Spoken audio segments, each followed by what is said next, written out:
मुंबई पुणे प्रवास करताना घाटात एक छोटंसं मंदिर लागतं, आठवतंय? अनेक जण गाडीतूनच देवाला नमस्कार करतात, काहीतरी पैसे वगैरे फेकतात आणि पुढे निघून जातात. पण कधी विचार केलाय की त्या देवळात ज्या देवाची पूजा होते तो देव नक्की आहे तरी कोण? आज आपण ओळख करून घेणार आहोत अशाच एका अज्ञात नायकाची, ज्यांची कहाणी शौर्य, बलिदान आणि श्रद्धेने विणलेली आहे. हो, बरोबर. त्याच मंदिराविषयी बोलतोय. आपल्यापैकी अनेकांच्या मनात हा प्रश्न आला असेल, की ही प्रथा नक्की सुरू का झाली?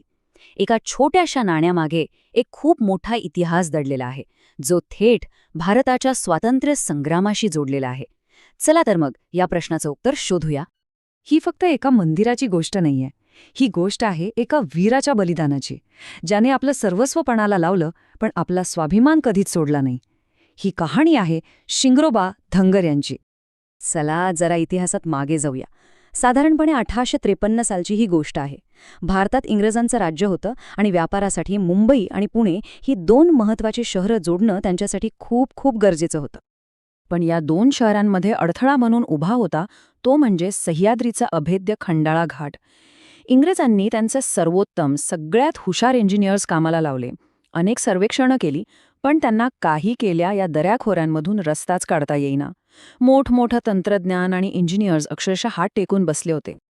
आणि जेव्हा इंग्रजांनी जवळजवळ हार मानली होती, तेव्हा त्यांच्यासमोर एक अशी व्यक्ती आली ज्याच्याकडे ना कोणती डिग्री होती, ना कोणतं आधुनिक तंत्रज्ञान.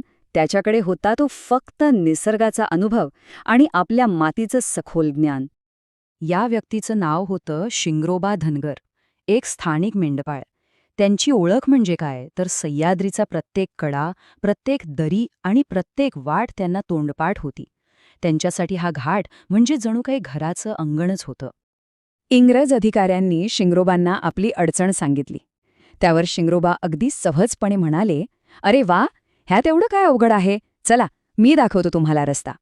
आणि खरंच, ज्या कामासाठी इंग्रजांना महिनोन्महिने लागले, ते काम शिंगरोबांनी काही क्षणात करून दाखवलं.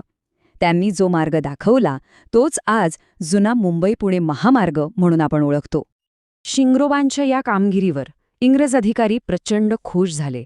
पण पुढे जे घडलं त्याने इतिहासाला एक वेगळंच आणि खूप दुःखद वळण दिलं. इथूनच सुरू होते बलिदानाची आणि एका दंतकथेची कहाणी.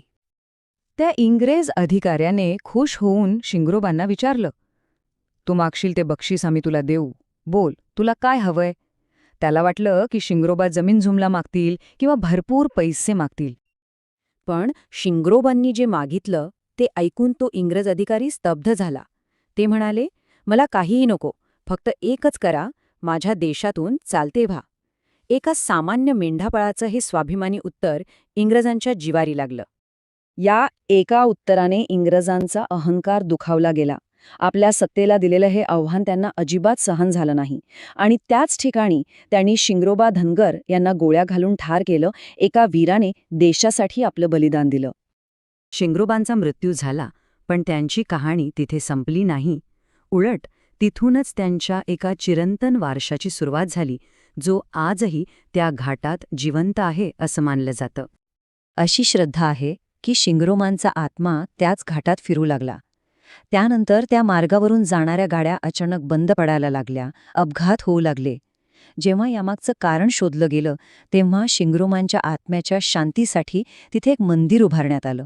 आणि तेव्हापासून घाटातून सुरक्षित प्रवास व्हावा यासाठी देवाला नाणं अर्पण करण्याची प्रथा सुरू झाली, जी आजतागायत सुरू आहे.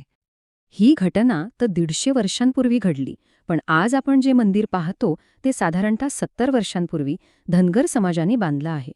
तेव्हापासून आजपर्यंत लाखो प्रवासी शिंगरोबांना वंदन करूनच आपला पुढचा प्रवास सुरू करतात. तर ही झाली इतिहासाची आणि श्रद्धेची गोष्ट.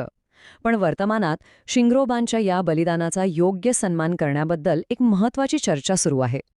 जुन्या मुंबई-पुणे महामार्गाला यशवंतराव चव्हाण यांचं नाव दिलेलं आहे. पण आता जो नवीन मिसिंग लिंक रस्ता तयार होतोय, त्या रस्त्याला शिंगरोबा धनगर यांचं नाव द्यावं अशी मागणी जोर धरू लागलीय. आणि का नसावी? कारण या घाटाची पहिली वाट त्यांनीच तर दाखवली होती. खरंच, ही एक विचार करण्यासारखी गोष्ट आहे. ज्या वीराने केवळ मार्गच नाही तर देशाभिमानाचा एक आदर्श आपल्यासमोर ठेवला, त्यांचं नाव त्या रस्त्याला देणं हा त्यांच्या बलिदानाचा योग्य सन्मान ठरेल की नाही, हा एक महत्त्वाचा प्रश्न आहे. शिंगरोबा, धनगर यांच्यासारख्या अनेक अज्ञात नायकांच्या कथा आपल्या इतिहासात दडलेल्या आहेत. अशाच विस्मृतीत गेलेल्या वीरांच्या कहाण्या जाणून घेण्यासाठी रिअल प्राईम व्हिडिओज या चॅनलला नक्की सबस्क्राईब करा. भेटूया पुढच्या भागात एका नवीन कहाणीसोबत.